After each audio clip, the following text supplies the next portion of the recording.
Welcome to the CoinSec podcast. On this week's episode, we discuss a cryptographic flaw in Zerocoin, ACINQ losing their code signing key, $3.3 million worth of Bitcoin stolen from CoinSecure, and the Decentralized application security project. Today is Friday the 13th, and you are listening to episode number 13 of the CoinSec podcast. You want to secure your assets. We can crack the wallet. Oh, we've done it before. We've got rigs, character adversary, attribution mode. With our private keys combined. Building some kind of blockchain super weapon. There's just a number of vulnerabilities that are in the smart contracts.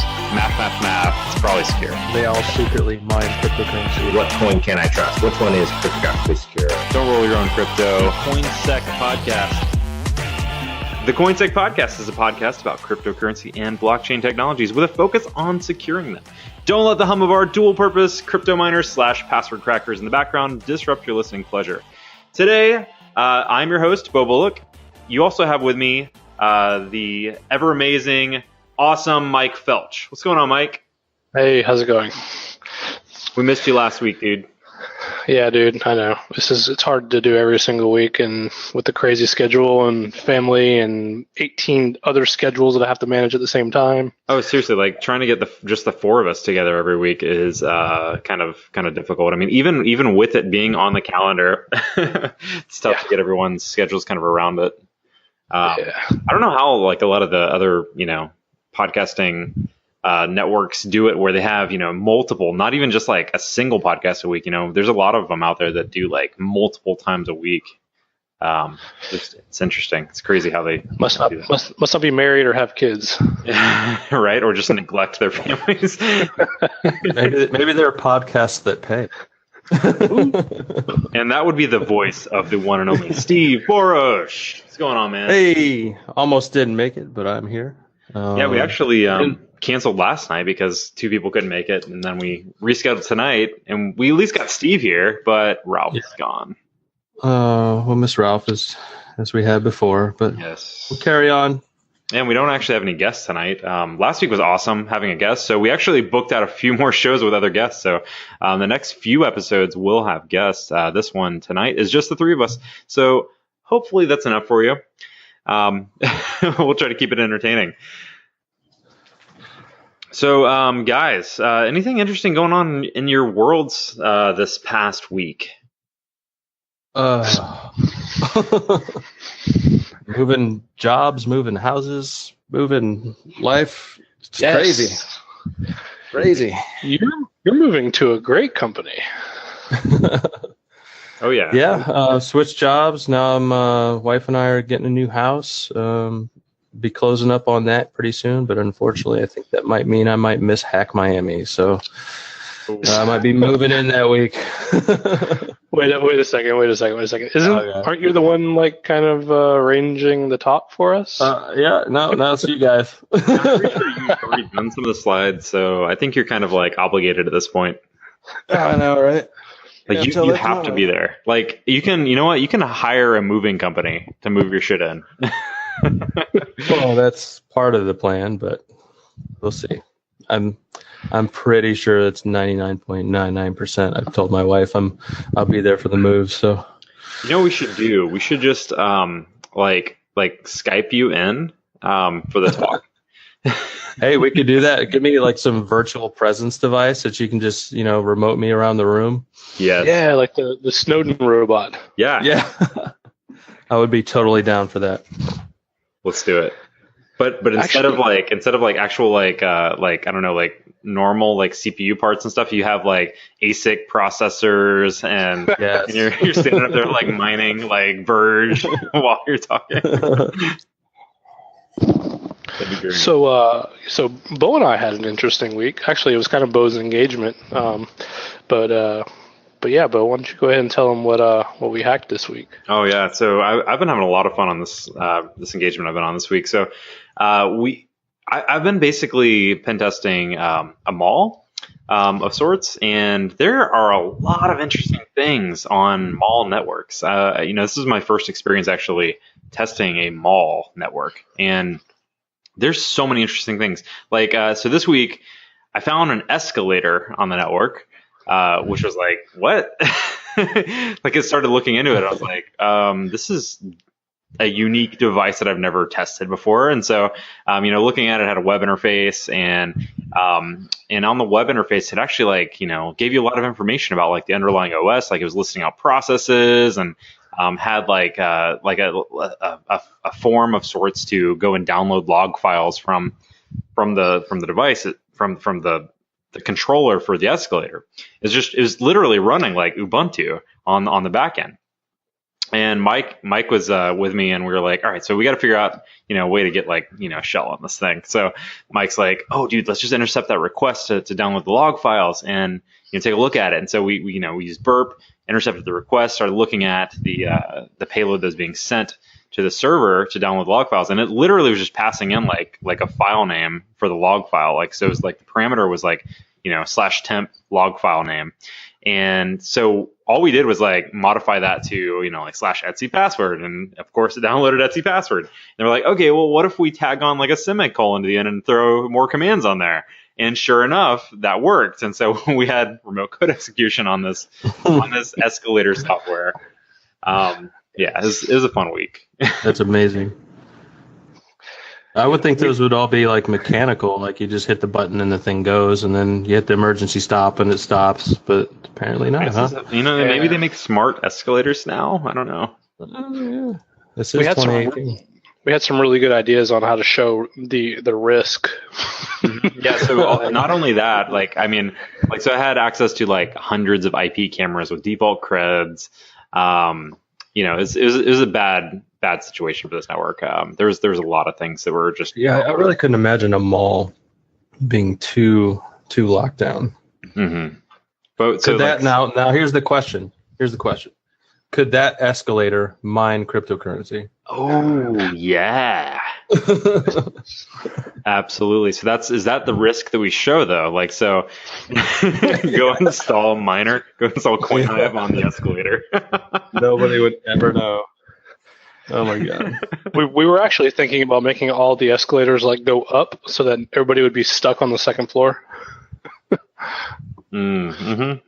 That'd have been awesome. Or change the configuration. I think Steve said earlier, set the speed higher.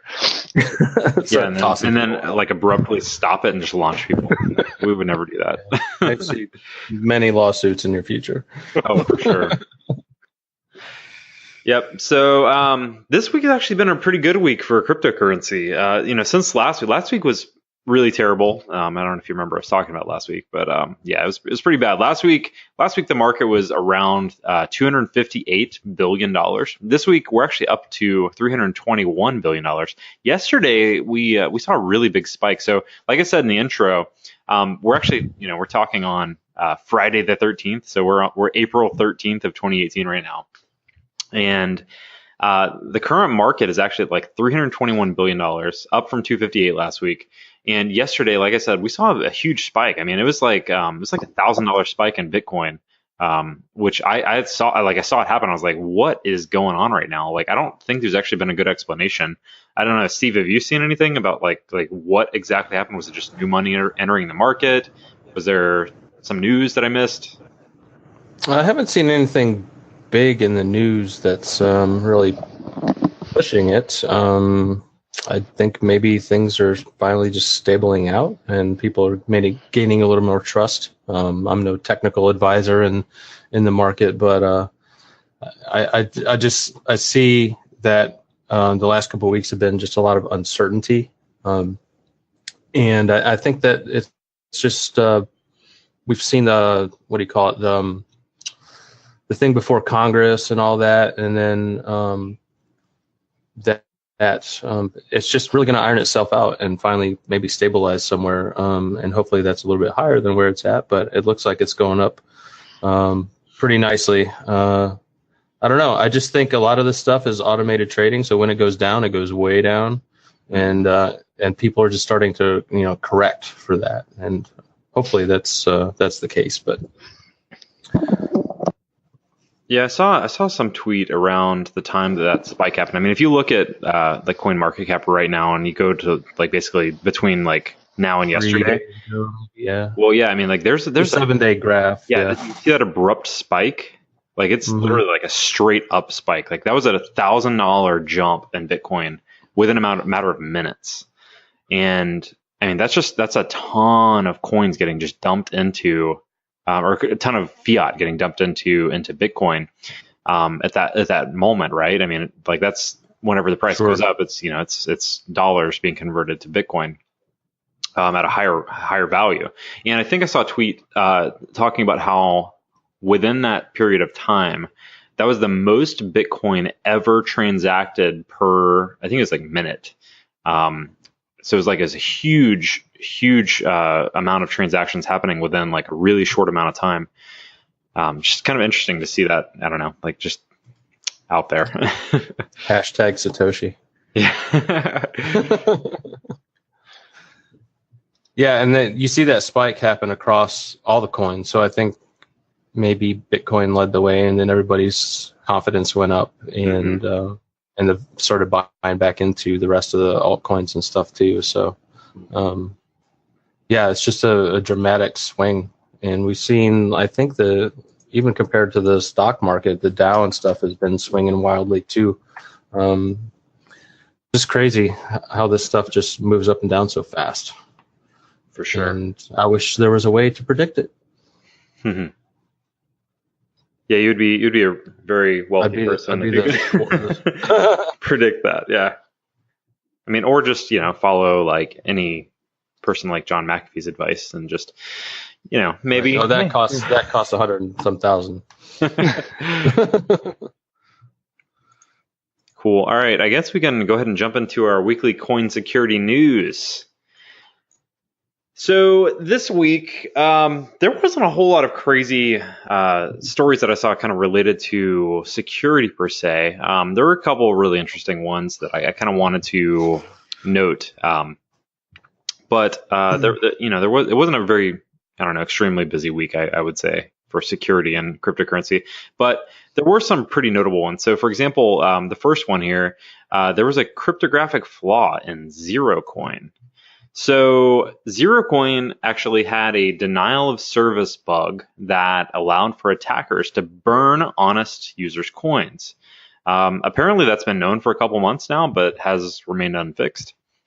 So this actually affects a number of different cryptocurrencies. It affects Zcoin, Pivx, SmartCash, Zoin, and Hexcoin. And there are also like a couple other critical coding issues that were identified as well in the software library that we're implementing Zerocoin. So is it in the library that Zerocoin that all these coins use, or is Zerocoin like a base token similar to how Ethereum is, and that they just kind of adopted it, inherited? Yeah, so the way I believe it is that Zerocoin is the protocol, the underlying protocol, not necessarily the coin, because I think you can actually, for example, like in the frequently asked questions for the article that was detailing this, they note that so SmartCash disabled all features related to Zerocoin. So I guess it's something you can, it's a protocol, right? Like a privacy-based protocol that you can actually turn off in the currency. So SmartCash, Pivx, Hexcoin, they all disabled the features related to it. And so they actually say if you use SmartCash or Hexcoin and have unspent minted Zerocoins, then your Zerocoins cannot be stolen or burnt by an attacker because the maintainers have disabled all Zerocoin features currently. However, this means that these minted Zerocoins cannot be accessed, at least not at the moment. That is weird. Mm-hmm. That is weird. Yeah, so I guess they say the basic idea of Zerocoin is to achieve anonymity with two operations. They have one called the mint and one called spend. So the mint operation produces a Zerocoin with a public coin. So public meaning you can probably identify it on whatever blockchain the coin has, and a secret key, which is traditional to any other cryptocurrencies that we normally look at. The second operation is called a spend. So from reading this, I kind of identify this similarly to the way that like Zcash or Monero use their like shielded transactions.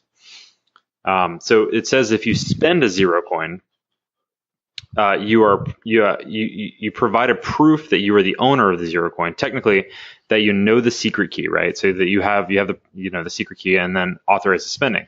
This is where the anonymity comes into play. The proof that you provide when spending is a zero knowledge proof, so ZK, and it hides which Zerocoin in the blockchain is spent. Right. So by Zerocoin, you mean the other coin, like Hexcoin or something like that? Is that what it's referring to? Because it's saying like if you mint Zerocoin, you exchange that for your regular coin for one Zerocoin. Is that what it's referring to? Mm-hmm. Sounds yes. Right. Yeah, that sounds right to me. It's interesting. And so I noticed that the attack was basically blocking the transaction from ever making it out. So you had to have like a well-positioned attacker on the network in order to block that from ever making its way. I guess is the first part of it. And then they kind of spin up their own random new one, I guess they create. They mint a new Zerocoin. Mm-hmm. Yes. And so okay. Yeah, kind of weird. Yeah, it's weird, but it is an interesting methodology that they have. But yeah, I think with so many moving parts, it kind of made it ripe for somebody to attack it. And if you've got man in the middle on something, you're likely to be able to do something to it. So it sounds like they found what they could do by being in the middle of the traffic for these coins. So. The other thing that's interesting about this, just as a coin or as a scheme or protocol, is building technology around it as a feature, and then how they're able to disable those features just seems intriguing. It makes me want to kind of look under the hood to see kind of what else is going on there. Yeah. Yeah, so they say, like what do you do, right? Like, so if you're a user of PivX, if you're a user of Smart Cash, they say first, make sure that you're running the latest release of the wallet software, because that's, I guess, where this all originates. Like if you're trying to prevent this attack from happening against you, then you have to update your wallet, right? But at the time of writing, at the time of this article being written, the latest releases for Zcoin, PivX, and Zoin, I believe, in Smart Cash and Hexcoin, I believe all fix this. But they say that if you have unspent minted Zerocoins in Zcoin or Zoin, then they recommend to not spend them at the moment, even if you run the latest software available. And I think that's because they believe that it's not patched yet fully. Still vulnerable. Mm-hmm. And so that's, yeah, okay, makes sense. So Zcash as Zerocash, not Zcash as Zerocoin, because I guess those are two totally different protocols. Yes. Mm-hmm. Yeah. Okay, that's even more complex. Yep. Yeah, Zcash is a completely different thing.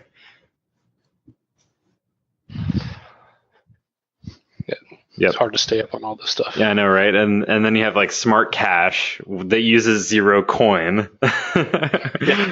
Yeah. So, anyways, I thought it was interesting, like an actual cryptographic vulnerability there with Zerocoin. The next story is ACINQ. I believe that's how you say it. It's spelled ACINQ. They lost their code signing key. So that's never fun. I know I left it around here somewhere. Yeah. So they are the company that released a wallet called Eclair Wallet. It's an Android app, and they announced that they may have accidentally deleted the signing key needed to update the app.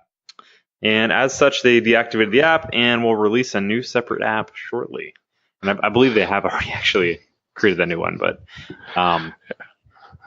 this is actually, I saw this brought up an interesting kind of Twitter set of tweets from some people talking about how this relates, this situation with regard to code signing and having your cert to sign a specific set of code versus keeping your private keys safe for your wallet, right? Like it's two separate issues, but Like for example, like they were talking about like with code signing, you probably don't back that up as much as you would like your private key for your wallet.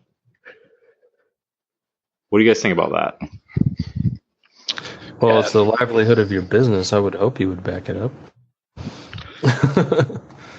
Yeah, I don't think a lot of people, a lot of developers. Actually, I'm not going to say like a lot, but I could see from a developer perspective that when you go sign code, sometimes you just sign it because you have to sign it. Like with the Android, like an Android app, right? If you want to push an Android app into the App Store, you have to sign.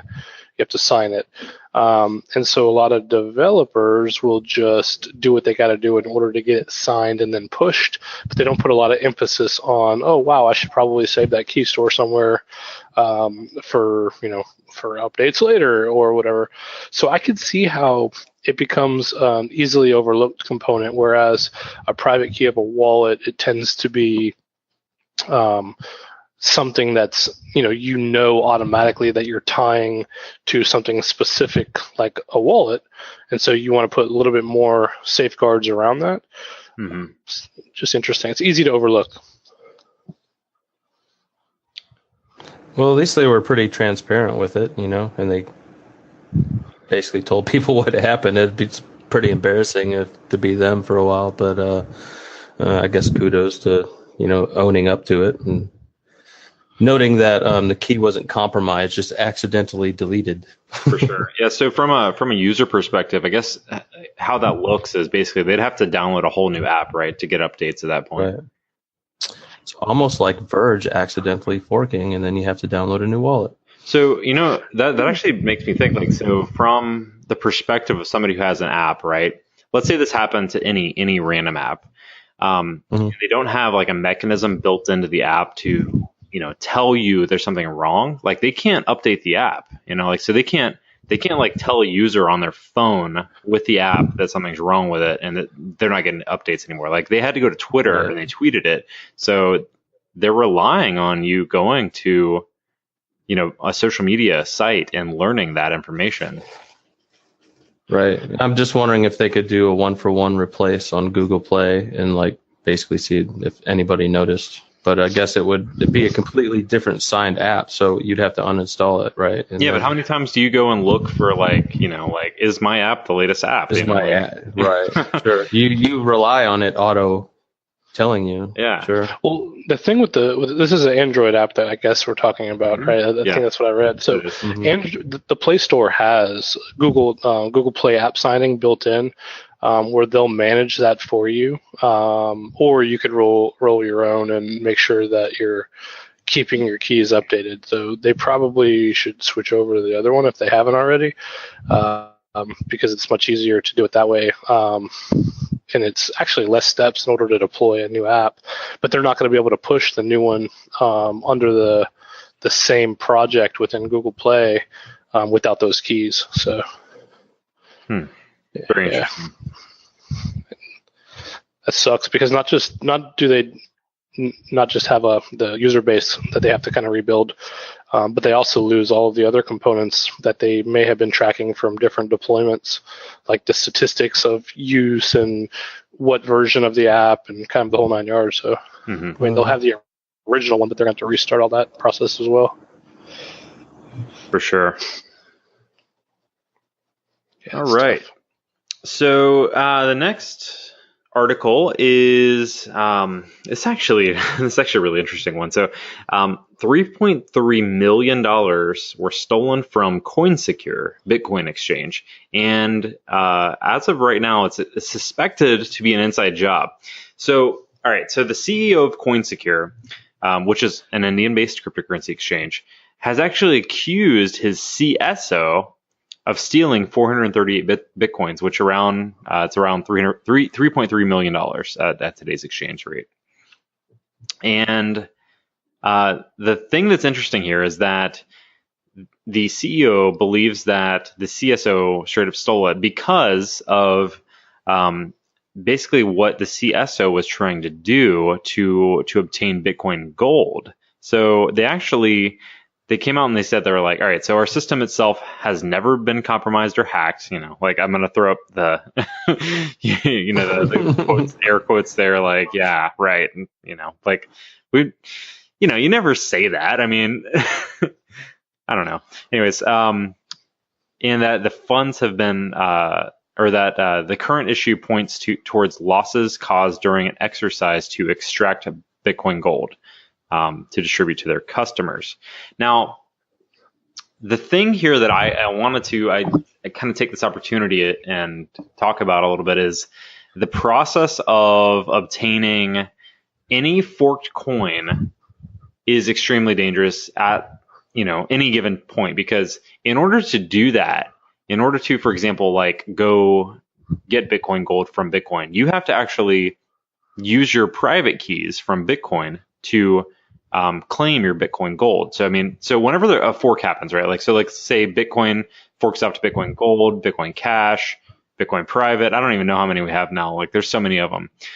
Anytime that happens, the blockchain, like, legit splits, right? Like right down the middle, and tapers off. But any transactions that have happened previously are now on that other forked chain. So as long as you hold Bitcoin in a wallet, you now have whatever amount of that other currency in that other currency's wallet, so to speak. But you have to actually use your private keys to go and use the new wallet software for Bitcoin Gold to actually show that you have that amount of Bitcoin Gold. If that makes sense. So the problem here is that a lot of those are third-party softwares that are just kind of jumping on the bandwagon. Like I could go, let's say I knew that there was going to be a fork happening soon. I could go develop a random wallet software for that piece of, or for that particular fork, and then just steal all the coins out of it, and everyone who wants to go grab their their latest forked, coin or whatever, have that problem. And that's kind of what this CSO is claiming happened from what I can tell from the article, is that he was in the process of extracting Bitcoin Gold and claims that the funds were lost during that process. And that's what that makes me think of, is either A, he's telling the truth and, just got he was victim to the typical process of trying to, obtain your third party, or trying to obtain your forked coins, or B, he, is just using that as a cover and legit is, stealing coins. Right. And the article points out an interesting coincidence, maybe, is that the Reserve Bank of India barred local banks and financial institutions from dealing in cryptocurrencies. Mm-hmm. So people were apparently flooding to cash out before the ban went into effect. So this kind of happened at a very convenient time for somebody to all of a sudden have a bunch of coins. Mm-hmm. Who knows? Sure. Yeah. So I guess back kind of to my point was that if you're going to try to obtain a forked coin, the best way to go about it is to first of all, transfer all of your coins out of your initial wallet into a brand new set of addresses, because those won't be on the new blockchain for whatever forked coin there is. Right. So prior to going and trying to actually extract, your new forked coin, go transfer your original. Let's say you wanted to get Bitcoin Gold from Bitcoin. Go transfer all your Bitcoin from your Bitcoin wallets to brand new addresses post fork, right? That way, if in event that you go to get your Bitcoin Gold and the wallet is actually malicious, they can't steal your Bitcoin too. Yeah. So this is a little muddy in this article. Did they actually lose the 438 Bitcoin, or did the guy steal it? Because it says that points towards losses caused during an exercise to extract BTG, but above that, the CSO was accused of stealing. The CSO is claiming that it was lost, right? But the CEO is blaming him that he actually stole it. It's because he has the keys, right? So yeah. From a CEO's perspective, all he knows is this guy has the keys. These are missing. he must be. And then bear in mind too, this is 4 days before India bans cryptocurrency, right? Yep. Is that what I read? That the Bank of India was Yeah, barring. that's what I just said. Oh, okay. Yes. RBI. Okay, got it. So, so with that though, and this dude disappearing, yeah, I could see it from CEO's perspective. Sure. Yeah, he's going to be freaking out and pointing the finger. I would be too. Mm-hmm. Yeah, so the CEO actually asked the New Delhi police to seize the CSO's passport, believing that the collaborator might fly out of the country soon. That's how worried he was. Oh man, that's got to be tough. So yeah, in the article, I mean, the CoinSecure apparently has been around since 2014, and I mean that's in cryptocurrency world, that's being around a while. That's a long time to live without an incident. Yeah, and so apparently only the CEO and the CSO had the private keys. So one of them had a problem. Whether it was, they maybe they did get hacked. Who knows? Maybe the CSO did actually run off with the coins. Who knows? But definitely an interesting situation there to think about. Like how do you? I mean, I don't know. How do you track that? I mean, like, let's say the CSO did steal the coins, and I mean, he's got them, like in a wallet and on a USB drive hidden somewhere. You know what I mean? Like, I mean, he could. Well, that's why you do like the Winklevoss and you split them up and literally physically like cut that thing in half and put it in different locations, and you got to do like some, nuke double key padlock thing to get that thing out. Yeah. I mean, that's a lot of trust with that much money for, to be putting in your partner. Granted, they've probably been at it for a long time, but whew. So I wonder how that's a big loss. You have other employees too, though. I mean, you have probably help desk and SOC and all these people that are deploying computers that can probably remote into both CEO and CISO's computers. Mm-hmm. Yeah, I mean, and also we don't know how they were accessing those keys. I mean, they could have like a completely air-gapped system. Who knows? Hardware wallet, cold wallet. Who knows?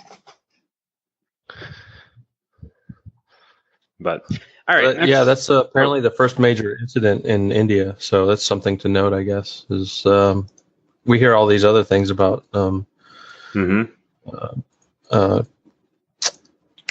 you call it, the markets around getting hacked and everything. That's really the first one out of India that we've heard of. And we probably won't see any more since they banned coins. Since they banned, cashing first and last. Yeah, first and last.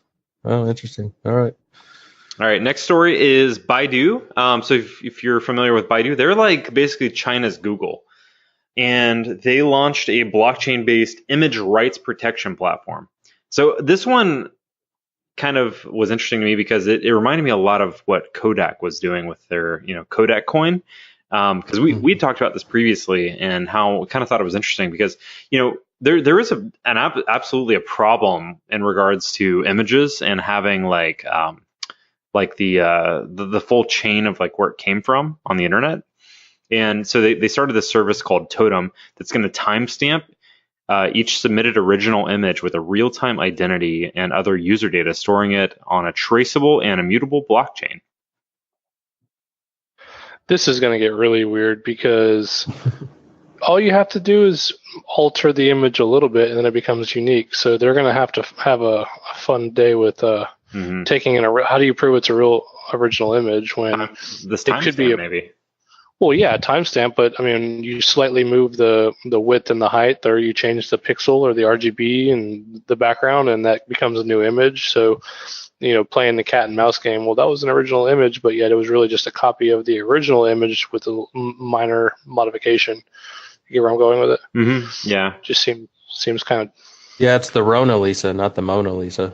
But I mean, so yeah, but I guess what that does is like, so let's say I'm an artist, right? And I'm a photographer and I take a picture and I want to make sure that I maintain rights of having the first shot. I now have it on a blockchain. Like I'm the one who posted it, right? So I know for a fact that I, posted it first. Nobody else posted it before me. So So in the event that somebody does exactly what you just said, like they go take it, modify it some, and I see that, I now have a legit case, right? I can go say, I can point to a blockchain and say, hey, this is when I posted this. This is what this other guy did to this image. Obviously that he modified my version of it. Yeah, but the other guy's already gone and walked away with the millions, and you never knew who he was anyway. Millions? Oh, like if he had like an ad or something? You know what I'm saying? You sell a fake image of the copy. I mean, I get, that's one of where the lawsuits come from. Right, but you're talking about cryptocurrency here, so on the anonymity potential. I don't know if there's a coin involved with this at all. I mean, I think it's more just tracking on the blockchain.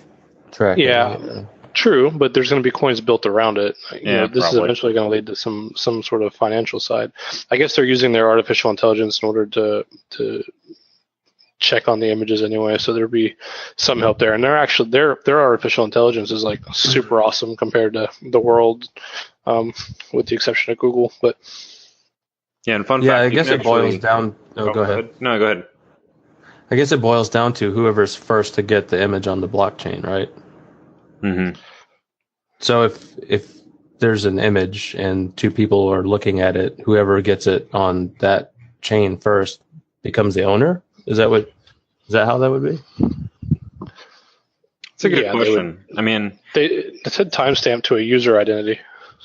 So how does that work with like older pictures of real-time identity? Yeah, like with like. Yeah, that's what I'm saying. If two people, not one that you just create, but like, oh, hey, let's take a picture of Mona Lisa or something. Like, had it first on the blockchain. That's mine. I don't know. So I was going to say, fun fact, Baidu is fun because you can actually search for email addresses on Baidu and not Google. Mm-hmm. Yeah, that is interesting. Pen tester thoughts, that's all. Sorry. All right, so I think that's it for the stories, but we also have a very fun tweet that we saw. I'll let Steve throw this one out there because he's the one who sent this earlier, and I think this is amazing. So I'll let him just tell you guys. Yeah, it's one of those moments where you're like, man, I can't believe somebody hadn't thought about that already. But there's a coin called Monerium, and basically, a guy apparently posted his private key in a chat somewhere, and it had 5K worth of Monerium in it, but no ETH for gas. So apparently he or she knew that people would try to send gas to take the Monerium out. But the guy was smart enough to have a smart contract that auto sent the ETH to another address. So as people were pumping ETH in for gas to try to steal the Monerium that were in it, he was just taking the ETH right out the other side. So that is genius, and I can't believe that hasn't gone. Hasn't become prevalent. Seriously. So for those who don't understand, private key. Yeah. So for those who don't understand how or aren't familiar with ERC20 tokens, so on Ethereum, you have these tokens that you can send. Like, so anything like, there's, every single ICO that's ever happened pretty much creates an ERC20 token. They use Ethereum as the underlying blockchain. In order to actually send any of those tokens, you have to have gas, which is basically, it's Ethereum, it's Ether. So that's what he's saying is like, he basically created a wallet, posted the private keys so people could actually like own the wallet, but they can't actually send anything because they have no gas. But it's diabolical. So he also had this set up as like a smart contract. So anytime somebody would send an Ether to the wallet to actually use it as gas, it just auto sent that to somewhere else that he controlled. Crypto honeypots. Yeah, no kidding. Seriously. Oh, man. It's exactly what it is. It's a crypto honeypot. That is awesome. I wonder what other things you could do like that. I mean, like throwing your private key out there is pretty ballsy. Like especially with like what do you say $5,000 worth of Ethereum. I mean, that's pretty ballsy, throwing $5,000 out there, expecting people just to, send ether to it, Well, people are gullible. Mm-hmm. Wonder how much he made off it. Do we know the address? That is a great question. It's a good question. Maybe we'll follow up with that next week and talk about that. Yeah, no, I'm looking at the replies to this guy's. Key. I'm looking at the replies to this guy's tweet, and like the first one is one of those like, if you send coins to me, we'll send you more back. Or yeah, it's crazy, man. Oh yeah, there's the wallet in there. We can check that. How'd you find? Oh yeah, there it is. Number of transactions, 457 transactions. $510.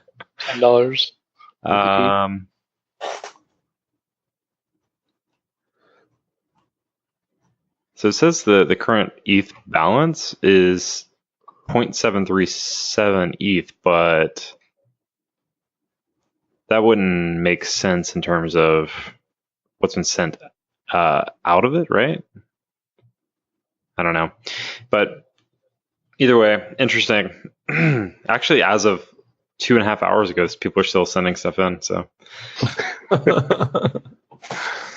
awesome. Alrighty. So that is it for our news for the week. We have another topic that we wanted to kind of chat about tonight. We saw something this week that we think is kind of amazing. So the NCC Group, which is a security company, actually put together this website called DASP.co. So it's DASP.co. It is a website that actually collects a number of smart contract vulnerabilities. So DASP stands for Decentralized Application Security Project. And it's basically kind of like a top 10 of smart contract vulnerabilities, similar to the way that OWASP kind of does things. If you're familiar with OWASP and how they kind of correlate web application security vulnerabilities into the top 10 list, it's kind of a similar thing. So we thought that we could kind of maybe go through some of these and chat about some of the various vulnerabilities here in the top 10. Yeah, for sure. And we talked about a lot of these, or some of these, kind of over the course of the podcast. I mean, the number one was reentrancy, right? We talked about that a lot, but It's just interesting to see how. Well, first, I think the big interesting component of this is that a security company like NCC Group, who's well reputable in the industry already to begin with, is moving into is creating this project from the start, which I think is kind of what we've always hoped for, right? See security kind of adopt the cryptocurrency side. So that's probably my favorite takeaway from this. And then obviously the second one being that they're really addressing bug classes here. They're trying to capture the bug classes, which gets really tricky because there's so many different names of some of these vulnerabilities, and depending on who you're talking to, they might call it something completely different. So having like a one-stop solution where we could just kind of drop in and be like, hey, top 10, and then have some sort of formal name. I like that.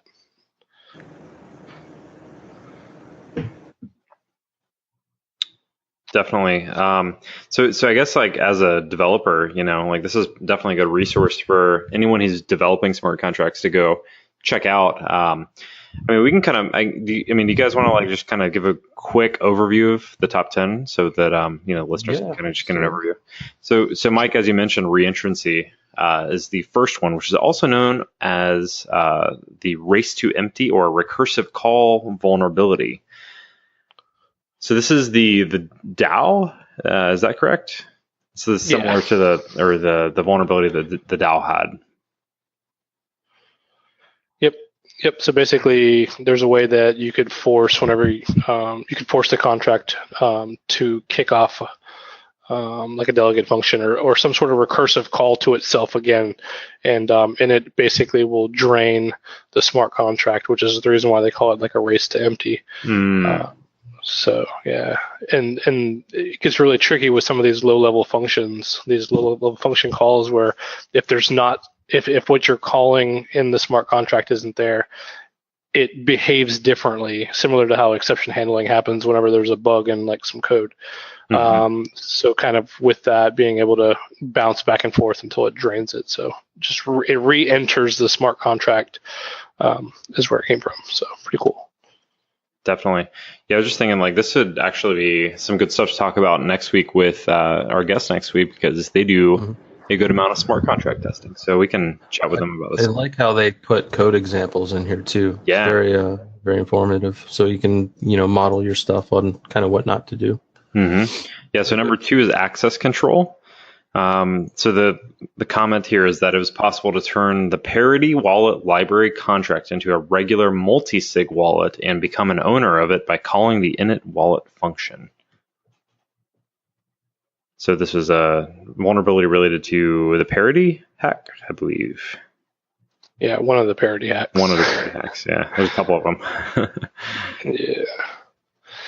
Yeah, so it's in the init. So with these smart contracts, whenever you deploy them to the blockchain, there's an initialization. So it's kind of like a constructor on that smart contract that gets called. So basically, if you're wanting to, like, let's say that the smart contract captures who deployed its address, like, so that would be yours, right? If you're pushing and you wanted to set the owner of that contract to your address, you could call that a init function, and whenever you're deploying it, and so that way, whenever you're managing balances or however you're doing it in order to get paid off of that smart contract, that init function sets up you as the owner of that contract. So in this case, not having the proper access controls around that initialization function, whereas I deploy it and Bo decides to hack my smart contract and then calls my init function, which, because it's his message that gets sent to the smart contract, his address is tied to that, and it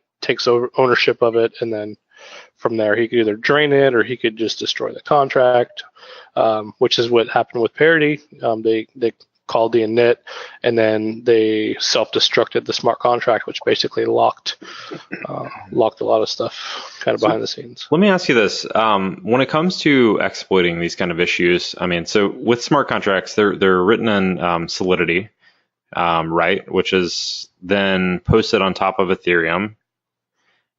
So in terms of exploiting them, are you using, is it like the Geeth tool?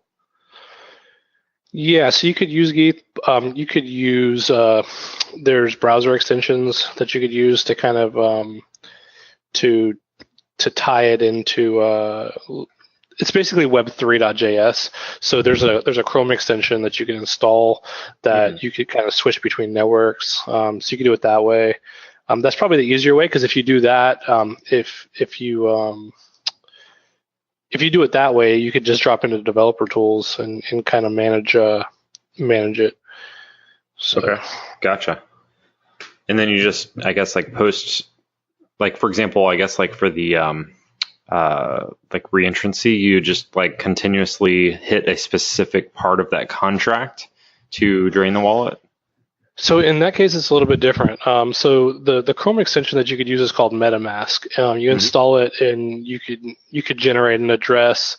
If you're communicating with the Ethereum test networks, which you could just kind of switch between them, there's a thing called a faucet where you could request ETH to your address, and because you're on the test network, they basically drip you some ETH in there for free, because the whole idea is that you want to be able to deploy your smart contracts.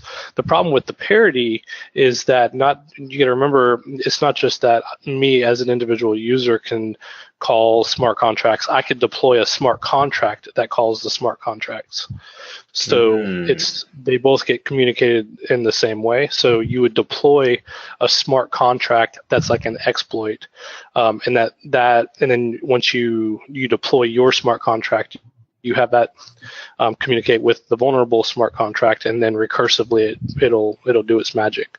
So it's kind of how that the DAO works, or the reentrancy one works. But yeah, MetaMask is the way that I communicate with smart contracts when I'm playing around and testing, because it's fairly easy, and you could take some of the vulnerable smart contracts and deploy them to the test networks for free to kind of test, to just play around with, or if you want to learn how to do some of this stuff. Awesome. All right, so number 3 is arithmetic issues. So this one is basically like integer overflows or integer overflows. So integer overflows and underflows, like they basically say, like, same thing, like that. I know, Mike, you've said the same thing before. Like, there's a lot of these vulnerabilities that are not necessarily new classes of vulnerabilities. They're just things that are popping up in smart contracts as well.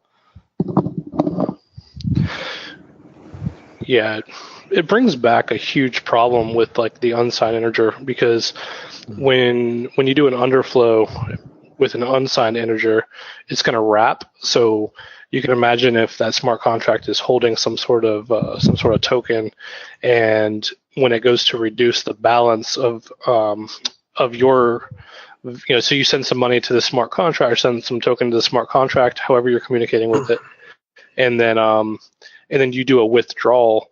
What will happen is it's going to subtract your balance in that smart contract by however much you withdraw. Well, if you withdraw too much and it under wraps, it actually gives you way more than what you have. Right. So that's kind of the problem with these unsigned integer underflow. It'll just keep looping then, right, too? Yeah, it'll completely wrap. And if you do it precisely, it kind of reminds me of like when you're pushing shellcode and you want to like hit a certain memory address, you could use like nope slides, or you could do it like art and try to hit your memory address without actually using anything. And so you do your precision, and it just feels really good. Well, I can imagine doing the unsigned integer or the underflow and then wrapping it just once. That way you can get the total amount of the tokens that are stored within that smart contract. that just reminded me, and we had the coins, like so we have a chat going between the 4 of us, and Ralph was trying to exploit something the other day. He threw it in chat, and he was like, "Yeah, my knot size is not just I'm just not hitting a pointer." And Mike chimes in, he's like, "Dude, you gotta hit it straight on or something." I can't remember what you said, but you're like, "Yeah, no, knot slides, man." Yeah, knot slides are for noobs, isn't it? Yeah.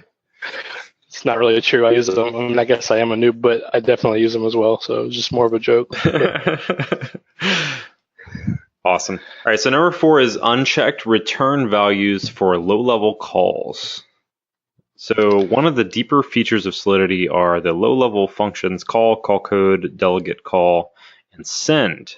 Their behavior in accounting for errors is quite different from other Solidity functions, as they will not propagate or bubble up and will not lead to a total reversion of the current execution. Oh, wow. So instead of returning when the value set to false, it just keeps running. Yeah, this is the nature of not understanding the fallback functions in the smart contracts. See, in this case, they're calling, what do they call them? Low-level call. So I'm familiar with them as fallback functions, is what I've seen them referenced as. But kind of below the scenes in the core of it, there are other behaviors that a call on that a smart contract can call in order to actually to do some sort of transaction. Like you can call the delegate call, you could send, and these are I guess they're bad because you don't always know what's going to happen with them. But I don't know. I don't see the huge risk in them. I mean, this is like number 4. Okay, so this is saying unchecked low-level calls. So that's the vulnerability. It's not using them, but it's the unchecking the return values for them, which I guess would make sense as having it at number 4 then. So there's going to be return values from these low-level calls, and if you're not careful, then a send can fail and lose stuff. Yeah. Okay. Number 5, denial of service, which, as the name would suggest, Service. Accidentally killed it. Yes. That's the DevOps 199 parody thing. Yeah, he killed it. That quote will go down in history. I think it already has, actually. Yeah, I agree. Yeah. So denial of service in the world of Ethereum, basically, like how much was that? That was, it says right there, $300 million lost At the time. At the time, right? Yeah. 514,000 Ether. Yeah, that's a lot of Ether. Yeah, too bad they can't figure out a way to undo that, right? I mean, I guess that'd have been really nice. Mm-hmm. Yeah, So that's what happens when you call that self-destruct on that contract. Self-destruct. That's what I was going to ask. Like, what is the actual like issue there? Is it so it's a self-destruct like function that gets called? Yeah. So in this case, if I remember correctly, he or whoever this person is ended up taking ownership of it and then calling the kill function on the smart contract, which destroys it. But you remember, smart contracts can actually be libraries. It's actually the cheaper way to do it. Deploy code, reuse that code in other smart contracts. It's cheaper because it's already on there. It's already on the blockchain. And so that's what people will do, is they'll deploy a smart contract that inherits functionality from another smart contract, like a library. And so on that core parity multi-sig wallet, they took ownership and then killed it. And I don't know. So yeah, it's denial of service though, nonetheless. I mean, there's all kinds of denial of service. There's some where they don't reference it here, but where they run out of gas, right? So they do something with like a game of some sort where people are trying to be like the last person to make a transaction, or they send transactions to a smart contract, but they don't have enough gas for the virtual machine or the compiler to actually compile it and then run that code. And so it's basically just Ether that's out there waiting, but it can't get it out. So they run out of gas, and so therefore it's like a denial of service because now the game's done or the smart contract is dead. So I could. Cool. So all right, we're up to number 6. Number 6 is bad randomness. This is a problem we see in a lot of aspects of not just security, but just I think IT and anything computers stuff too. And like this is something that a lot of things have a hard time getting right, because like we've talked about various stories about different pseudo random number generators and I don't know, like using different things. Like I guess in the world of smart contracts, like some have actually tried to use block numbers as a source of randomness, and that just seems like a bad idea. Yeah, it's tough because everything on the blockchain is transparent. So, trying to generate some random or unique seed gets pushed there. And then eventually, when that seed's used, it's just so hard because now it's not really used. Or what they're doing is in the smart contract, there's some parameters that you could pass in, like a timestamp, for instance.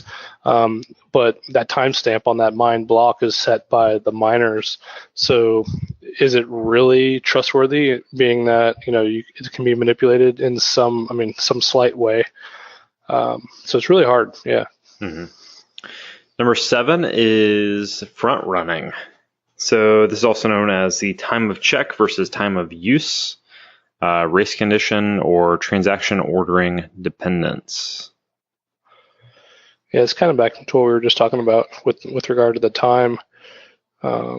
So when there's pending transactions, anybody could see them, and so miners, because miners retrieve the gas fees for whenever they're running.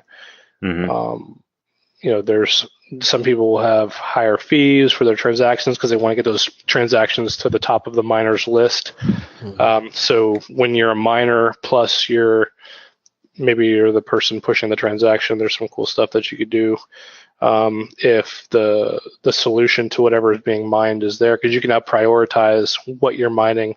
And so if I don't want to mine any of Bo's transactions and I just want to mine mine, then, or if I wanted to choose, there's some things a miner could take advantage of. So. Number 8, time manipulation. So if a miner holds a stake on a contract, he could gain an advantage by choosing a suitable timestamp for a block he's mining. This reminds me of the thing we were talking about. Yeah, this is what we were talking about last week, right? We were talking about it. Yep.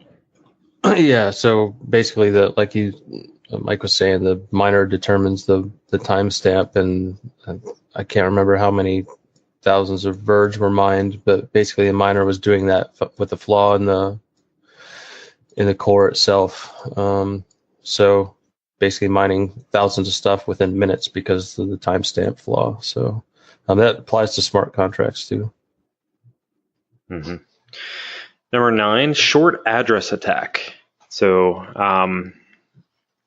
let's see. Short address attacks are a side effect of the EVM itself accepting incorrectly padded arguments. Attackers can exploit this by using specially crafted addresses to make poorly coded clients encode arguments incorrectly before including them in transactions. Yeah, it's because these virtual machines are only using a portion of the full address for speed reasons. So it truncates a lot of the address. So it just gets rid of the trailing zeros, though. Yeah, but I've seen it somewhere within Ethereum that there was some padding that they were applying to it, and so it was missing some data or something on it, and so something to do with the amount. I don't really remember. This is an interesting one, but I've seen something about the ERC20 tokens having this problem. Yeah, so the example they give is kind of interesting. So they say like an exchange API has a trading function that takes a recipient address and an amount. The API then interacts with the smart contract transfer address to uint 256_amount function with padded arguments. It prepends the address of an expected 20-byte length with 12 0 bytes to make it 32-byte long. So then they talk about how Bob, who they show an address that has 2 zeros on the end, asks Alice to transfer him 20 tokens. He maliciously gives her his address truncated to remove the trailing zeros. Alice uses the exchange API with the shorter 19-byte address of Bob. So basically she just takes those 2 zeros off. Bob gave her the address without the 2 zeros on the end. The API pads the address with 12 0 bytes, making it 31 bytes instead of 32, effectively stealing 1 byte from the following amount argument. So eventually the EVM executing smart contract code will remark that the data is not properly padded and will add the missing byte at the end of the amount argument, effectively transferring 256 times more tokens than thought. Yes. That's what it was. Yeah. That's pretty crazy. Just by sending an address that's shorter, got 256 times the amount of tokens. Yeah, it's because these messages, when they're sending the transfer, when it's calling that transfer, that payload that's getting sent is basically the address and then the unsigned integer appended to it, right? So we would see that as like a binary data just being sent across the wire, but it's when it hits Ethereum or the EVM, it's actually it's splitting it and doing its magic on the data itself. So really smart. All right, so number 10, we've reached the end of the DASP top 10. This one's actually interesting. Number 10, unknown unknowns. So they basically say Ethereum is still in its infancy. The main language used to develop smart contract Solidity has yet to reach a stable version, and the ecosystem's tools are still experimental. So basically, they're saying that, number 10 is there's a lot of unknowns with regards to smart contracts. There's not enough. I mean, from what I would gather from this is like there's not enough people looking at it. So there's not enough to even give a top like number 10 yet, because there's just so many other issues potentially out there. Yeah, sure. That's the NCYA, I guess. It's so, like I said, it's so early. I mean, there's plenty of things to be discovered, and that's kind of what's so exciting about this industry and us merging with this new technology, is that there's a lot to find. You just have to look.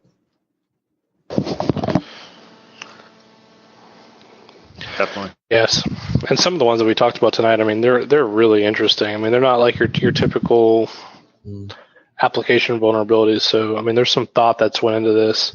Right, real logic thought and stuff that goes into these attacks. Yeah. Awesome. Well, I think that is it for this episode. It's I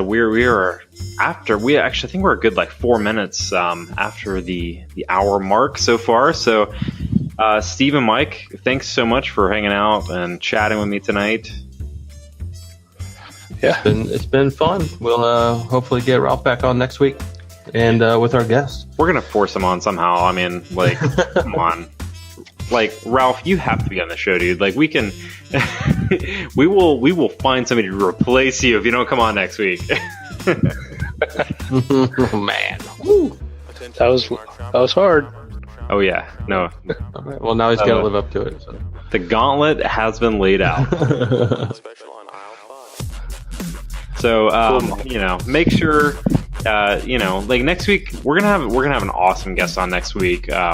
We are having the folks from Consensus, a couple folks, come on the show. So Consensus is a smart contract firm that we will be chatting with them next week, having an awesome episode. I'm really looking forward to next week. I don't know about you guys, but it's gonna be fun. And so make sure go follow us on Twitter. We are at CoinSec Podcast. Keep an eye on CoinSecPodcast.com for links from this show. And we still got to throw that last blog post up there from the one I wrote a couple weeks ago, and we'll do some more. I have a couple ideas for some that I'd like to throw up there as well, and maybe some references, like a references page to kind of collaborate a lot of this information. So it's not just like in random episodes, like maybe throw some ideas together in a single page, and then we'll have that out there. And go subscribe. We actually just got notified today that we are on iHeartRadio now. So in addition to iTunes, Spotify, TuneIn, what else are we on? We're on all kinds of different networks now. So, if you have a favorite podcast network or app or whatever, you can probably find us on it at this point. If there's something that we're not on and you want us on it, just let me know and I'll try to get us there. And again, always, if you like the show and, you want to help other people understand that there's this, small little thing that maybe like 5 people listen to out there that needs more listeners, you can always leave a review and, maybe that would help get more people listening. So, hey, I'm just throwing that out there. Well, all right, guys, it's been fun. Hope you have a great week. We will catch you next week. All right, see ya. All right, take care.